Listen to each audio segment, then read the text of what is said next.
Makinig ka! Ginawa ko yun! Dahil pinoprotektahan ko si Cindy! Dahil hindi siya marunong lumaban! Hindi niya alam kung paano ipagtatanggol ang sarili niya! Huwag mo isipin hindi siya nasasaktan dahil lang hindi siya nagsasalita! Bumalik ka rito! Ay! Ay! Bakit ba ako nagkaroon ng isang apong bastos at matigas ang ulo? Wala siyang puso. Grandma, tama na. Baka mapano Sige, kayo. Sige, maghahanda ako sa ika-80 kaarawan ko.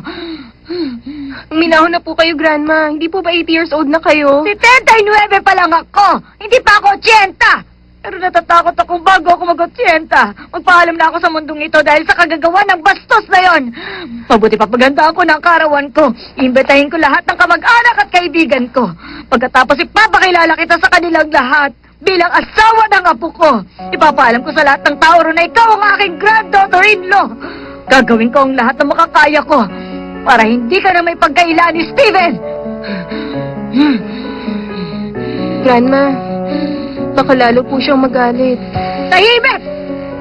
Pagmula ngayon, sa akin ka lang makikinig.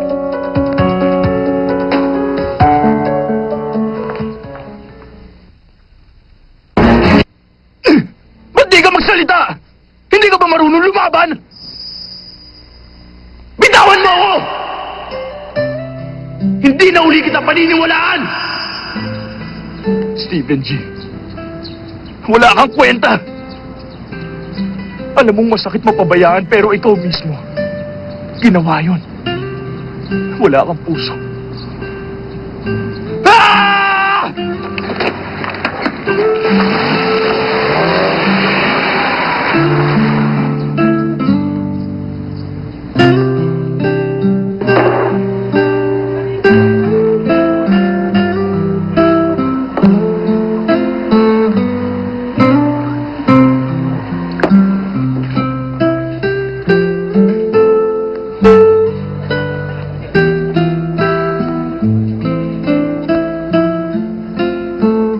Please welcome Miss Anna! Okay, magsimula na tayo. Kailangan inumin niyo lahat to. Ang unang makaubos, siyang panalo. Yes! Sana panalo! Steven, happy birthday! Thank you.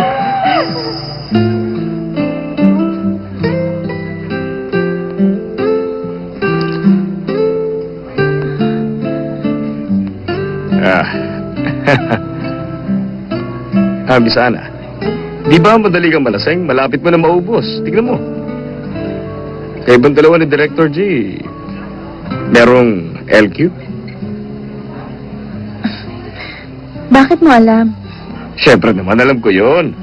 Nung birthday niya, hindi ka dumating. Ay, alam na lahat ng tao rito na hindi ka sumipot. Siyempre napahiya siya at sumama ang loob niya. Naramdaman ko na talaga nasasaktan siya at mahal na mahal ka niya. Sa iyo,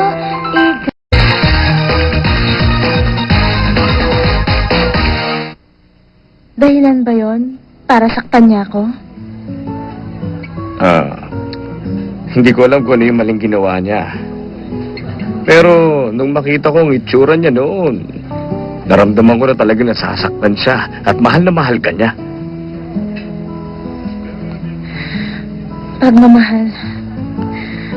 Dahil doon, nasasaktan ako ngayon. Ay, huwag mo na masabihin yan. Miss Anna, sa tinagal-tagal ng relasyon nyo, ni minsan ba hindi mo siya nasaktan? Wala kang nagawang mali? Wala ba? Meron. Kita mo na. Hindi ako sumipot ng 12 beses. 12 beses? Aba, congrats! Ano ang naging reaction niya nung hindi mo siya sinipot? Nagalit ba siya? Sumigaw ba siya? Inaway niya ako.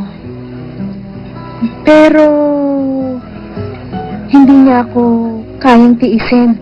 Kaya, pinatawad din niya ako. O, kita mo? Pinatawad ka niya kahit na ilang beses mo yung ginawa. Sa pagkakataong to, ikaw naman ang dapat na umunawa. Oo, nagkamali ako. Akala ko ikaw yung nasa kwarto. Hindi ko binuksan yung ilaw, kaya akala ko ikaw yun. Mali ako dahil ikaw pa rin ang mahal ko, kahit may asawa na ako.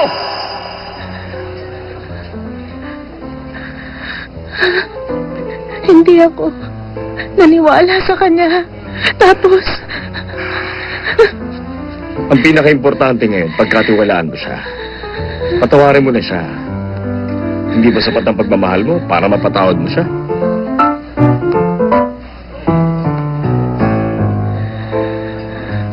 pero huli na ang lahat ngayon. Ngayon lang siya nagalit ng ganito.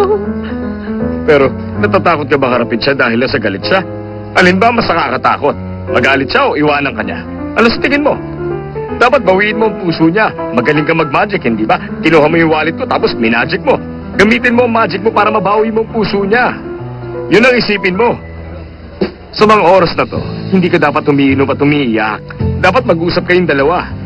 Mas mabuti yun kaysa uminom ka rito ng mag-isa. Kapag nahuli ka, mawawala na ang pagkakataon mo. Dapat kumilos ka na kagad para hindi ka magsisi. Paano kung mawala na siya kagad ng tuluyan sa'yo? Kapag pinatagal mo pa, baka may mangyari sa kanya. Tapos multuhin ka niya. Nagbibiro lang ako, Miss Ana. Halimbawa lang yon. Salamat. Walang anuman. Bilis na. 我的快乐会回来的，只要清楚曾爱的那么深刻，不就万事不值得。我的快乐会回来的，离开不是谁给了谁的选择。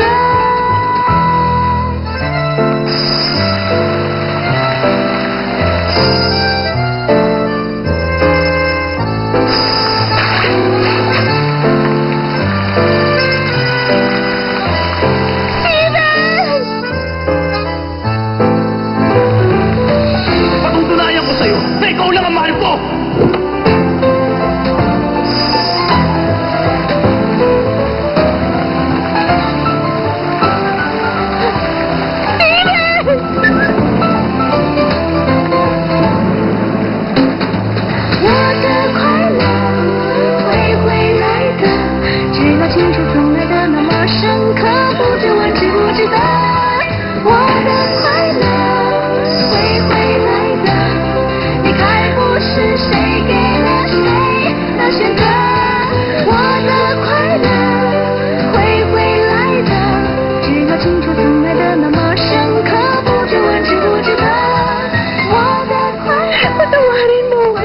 Nakadala ako sa galit ko kaya hindi kita pinaniwalaan.